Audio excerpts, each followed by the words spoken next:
Was Einstein's genius born from loneliness? What if the very thing that made Albert Einstein a genius was also the thing that made him feel alone? We celebrate brilliance. We admire intelligence. But we rarely talk about the isolation that often comes with it. Was Einstein's genius linked to loneliness? Or was isolation the price he paid for thinking differently? As a child in Ulm, Germany, Einstein was different.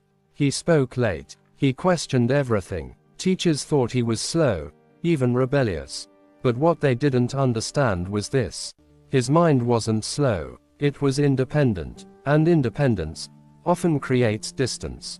When you see the world differently, you don't always fit inside it.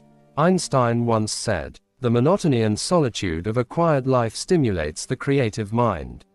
He needed silence. He needed space. Not because he disliked people, but because deep thinking demands mental isolation.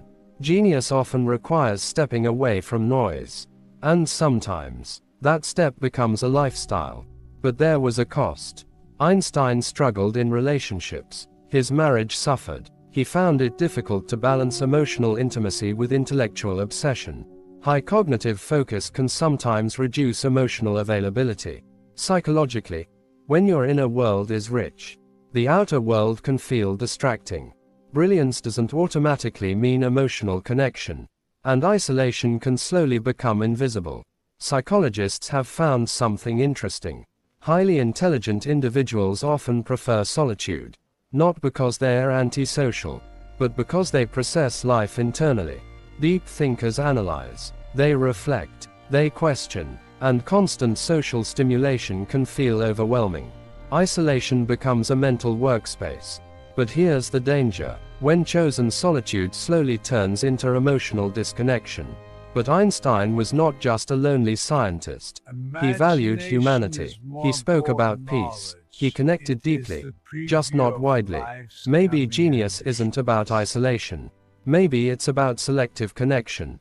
Not everyone needs a crowd. Some people just need meaning.